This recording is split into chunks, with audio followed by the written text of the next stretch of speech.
Okay, so I'm going to make roasted garlic mashed potatoes. It's a lot easier than it sounds, and you can bring this to any party or gathering that may need a side dish long after this coronavirus is over, because you can't eat this virtually. So all you're going to do is get a potato per person. That's what I'm going to do here. And you're going to cut it up.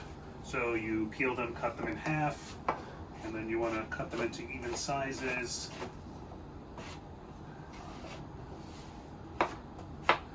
Doesn't have to be perfect, it's good enough. And then what you're gonna do is get a pot of water. You don't need gallons. It's off, this is just cold tap water. And you're gonna put the cold potatoes into the cold tap water, because what you're gonna do is get them all to come up to the temperature at the same time. Now, I was overly ambitious with the water, so I'm gonna have to pour some of this out so we don't flood the pans.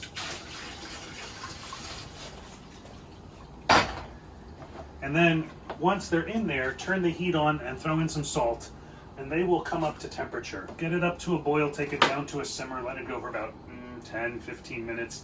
When you pierce them with a fork, they should be easily tender, and then you'll just drain them in a colander, and I'll show you how to make roasted garlic mashed potatoes, which are going to be quite high in protein as well. So we normally don't think of a mashed potato dish to be anything but a starchy carb, but they go in there, a little bit of salt, because we want it to taste good, and you crank up the heat to high. So to make roasted garlic mashed potatoes, you obviously need roasted garlic. So all you do is take a head of garlic like this, skin on and all, put it in foil, drizzle with a little olive oil, wrap it up, stick this in a 375 I do toaster oven for about 30 to 40 minutes. When it's cool enough to handle, take it out, and you want to basically separate the cloves, and you will have the most amazing garlic spread, which you can just bring this in a loaf of bread as a party dish, but it is the most amazing spread to put on top of bread or to smash into potatoes. So ideally it should be, and what you'll do is you'll just squeeze these out, just like that. And this will be so sweet and not pungent. And you can just make a whole bunch of this roasted garlic, keep it in a jar in the fridge, and just when you need to add some mild, sweet garlic flavor, you can just scoop it up as needed. But you can see that you can just do that, just like that. And we're going to smash that into the mashed potatoes. So I'm going to pull all these out, and then I'll assemble this for you later. So these potatoes have been boiling for about 20 minutes in this salted water, and you're going to check for doneness. Just take a paring knife, and you want to easily pass through, which they did. They don't need to be brittle to the point where they're falling apart, otherwise they might become a little waterlogged, but that's pretty good. That's a good level of doneness. And this is the back of the knife. You can see how easily that just cuts it apart.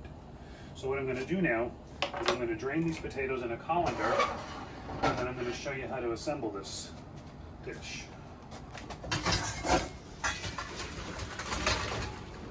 So now they're drained, and this pan is empty, and we're going to take these drained potatoes, put them back in the empty pan, and put it back over the stove, but we're not going to turn the heat on just yet.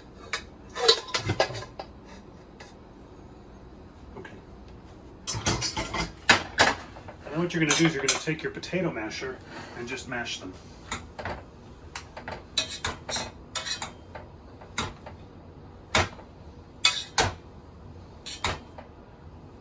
You can throw these in the food processor if you want to do like a French style puree without any lumps, but this is good enough for a Sunday night or middle of the week dinner where we need to move on. The dog's going to love all that that just fell on the floor, hopefully. Okay. So into those potatoes, you're going to take your roasted garlic and dump them in as well. Excuse the kale, which I'm not going to tell you about because that is for some improvisation I'm doing. And the other thing that's going to go in there are 8 eggs. Now these eggs are 2 eggs per potato. Taste this potato. So we'll beat up these 8 eggs. And then the other thing you're going to put in here is a cup of non-fat Greek yogurt. That jacks up the protein and makes it a little more friendly, so, you know, summer's coming. So that's 8 eggs, and then we're going to put in a cup of this non-fat Greek yogurt as well. This works pretty well in lieu of sour cream, adds some nice tang to it. We'll just beat that up as well. I like this flat bottom whisk because nothing gets trapped inside. So you're going to beat that up. Almost looks like you're making a batter.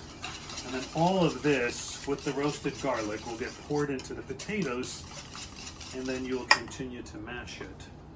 So I'm going to bring this over here so you can see it a bit easier.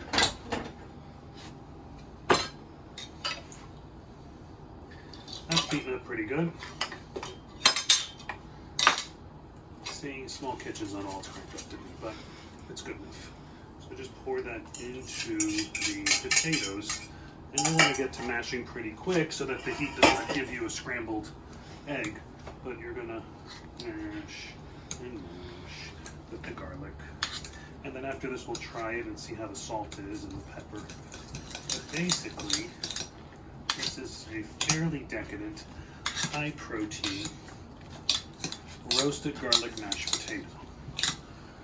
Now, if you want to throw in a secret ingredient, you can give it a little splash of vanilla extract and let the guests wonder what the heck is going in there.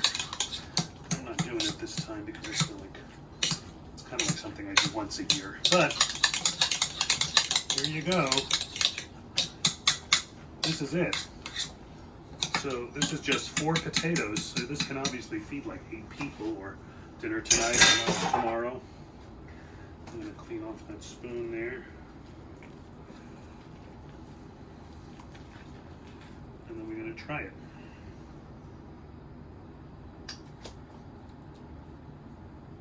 And salt. I feel like potatoes are a vehicle for salt.